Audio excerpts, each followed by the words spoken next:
咱们今天来聊一聊《从零到一》这本书啊，里面的一些商业的智慧啊，以及我们如何可以用这些思维啊，来创造一些垄断的企业啊，或者说在创业啊、投资啊、个人成长上面啊，可以有哪些指导的意义。好呀，那我们就直接开始吧，看看这本书到底是怎么带领我们从竞争走向垄断的。行，那咱们今天就是首先第一个问题就是，为什么说商业的进步常常是来自于垄断而不是竞争？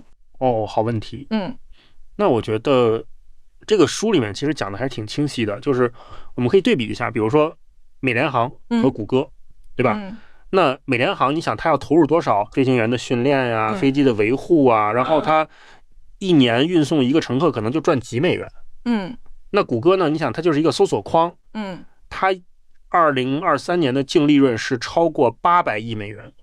那所以这个就是垄断和竞争的本质的区别。哇，这个差距真的太震撼了。对，然后包括彼得蒂尔他也有说，就是商业世界的王者，他不是靠竞争，他是靠垄断。对吧？他举的例子，比如说谷歌，他就是完全在搜索领域占据了几乎全球92%的市场份额，它就是一个非常压倒性的这种优势。那他就可以通过搜索广告赚得盆满钵满，他还可以再投入到新的技术研发当中。那你反观这个完全竞争的行业，比如说航空业，大家就是产品同质化非常严重，大家只能打价格战，导致最后就是利润非常微薄，甚至有的时候还要亏损运营。为什么说只有清醒的乐观者才能够实现从零到一的创新呢？因为清醒的乐观者，他是唯一一种既相信未来是可以更好的，同时他又有一个非常清晰的目标，并且他愿意为了这个目标去长期的投入，去做这件事情的人。那你比如说迷茫的悲观者，他就是觉得未来反正也是不行了，我就躺平了。那清醒的悲观者，他就是觉得未来有风险，我要保守。那他就会错过很多创新的机会。那迷茫的乐观者，他就是虽然他觉得未来是会好的，但是他没有一个焦点，他就会四处分散自己的精力，最后也一事无成。那清醒乐观这种特质到底带来了哪些实质性的成果呢？你比如说马斯克的 SpaceX，他的目标就是非常清晰，就是要降低太空旅行的成本。然后他就是面对了无数次的火箭发射失败，他都没有放弃。最终他实现了火箭回收技术，大大降低了成本。他现在这个公司已经是全球最大的商业火箭公司。包括乔布斯，他当时回到苹果的时候，他就是要做简单好用能够改变生活的产品。所以他就把苹果当时乱七八糟的产品线全部都砍掉，只留下了4条产品线，他就专注在这上面，最后做出了 iPod， 做出了 iPhone 等等这样的产品。所以就是他们都是这种清醒的乐观者，他们就会有这种非常不一样的成就。为什么说一个企业要成为顶级的垄断企业，就必须同时拥有这4件神装呢？因为这4件神装它是互相支撑的。你比如说专利技术，它可以让你的产品做到10倍的好。那网络效应呢，它可以让你的用户快速的增长。然后规模经济呢，它可以让你的成本快速的下降。品牌优势呢，它可以让你的用户愿意为你付更多的钱。那你比如说苹果公司，它就是有非常强的专利技术，它的 iOS 系统，它的触控屏技术等等。它也有非常强的网络效应，就是它的苹果生态，让你没有办法离开它的产品。它也有规模经济，它在全球的销量这么大，它的生产成本就会降低。它也有非常强的品牌优势，大家就是愿意为它的这个品牌溢价去买单。哇，这4者结合，真的感觉像是一个无敌的盾牌啊！对，是的。然后你比如说谷歌，它也是一样，它也有 PageRank 算法，这是它的一个专利技术，它在搜索领域就是做到了10倍的好。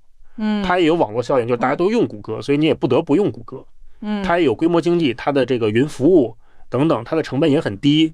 它也有非常强的品牌优势，大家就觉得我要查什么东西我就上谷歌，所以它就是在搜索领域就是一个巨无霸。那同样的道理，你看特斯拉，它在电动车领域，Netflix 在流媒体领域，他们都是同样的一个道理，就是他们把这4件神装都穿在了身上，所以他们就有了别人没有办法突破的壁垒。那为什么说一个企业要打造垄断企业，就要先去占领一个极小的细分市场呢？因为如果你一开始就去面向大众市场，那你就会面对非常激烈的竞争，然后你也没有办法满足所有人的需求，那你就很容易失败。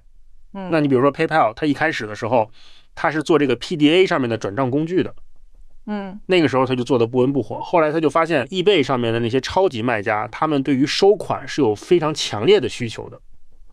他就针对这些超级卖家做了非常精准的服务，他就一下子在这一个细分市场里面站稳了脚跟。所以专注在一个点上真的是这个破局点啊。对，是的。你比如说 Instagram， 它一开始的时候就是只针对 iPhone 用户去做这个照片分享的应用。那个时候 iPhone 用户虽然少，但是他们都是非常愿意去分享照片的人。然后他就一下子把这个市场占领了。那包括 Blue Bottle Coffee 蓝瓶咖啡，它也是一样，它就是从旧金山的这些精品咖啡的爱好者开始。他就是用这种手冲的咖啡，非常高品质的咖啡来吸引这些人。他就一步一步的开始扩张。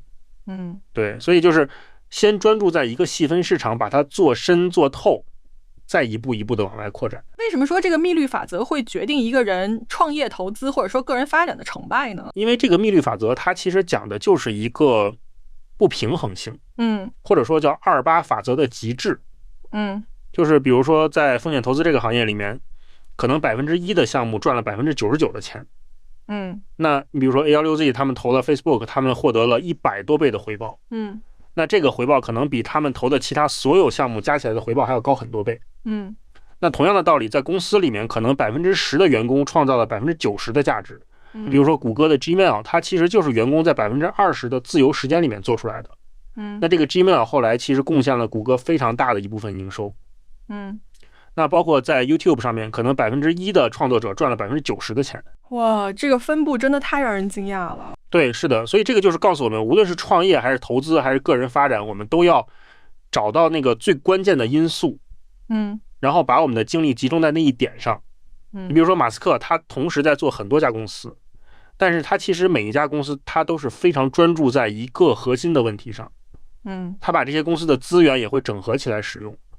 那你比如说反面的例子就是 WeWork， 他就是一下子做了太多不相关的业务线，导致他最后就是亏损非常严重，最后就是估值暴跌。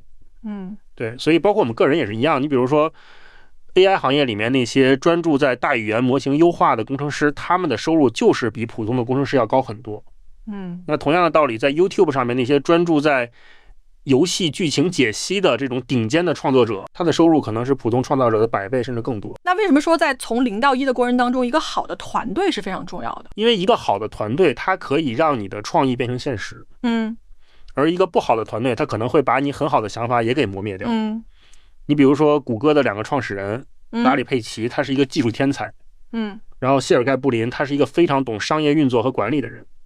所以他们2个人的组合就让谷歌从一个校园项目变成了一个全球最大的科技公司。那包括微软的比尔盖茨，他是一个有非常宏大愿景的人。保罗艾伦他是一个技术非常厉害的人，他可以把比尔盖茨的想法落地。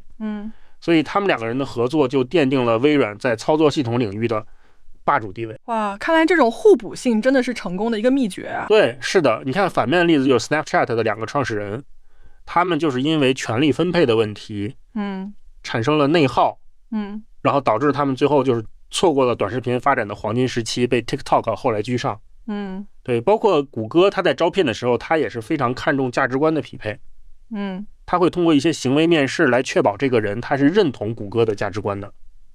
比如说有一个人，他之前是做盲人辅助 App 的。那他虽然没有在大公司工作的经验，但是他因为这个经历，他就被谷歌录取了。所以就是他在招聘的时候，他就是要找这种对的人。而不是说我要找最厉害的人。行吧，今天咱们聊了这么多啊，然后从竞争和垄断的对比啊，到如何去打造一个有壁垒的企业，再到个人应该如何去找到自己的方向。希望大家能够从中获取一些启发。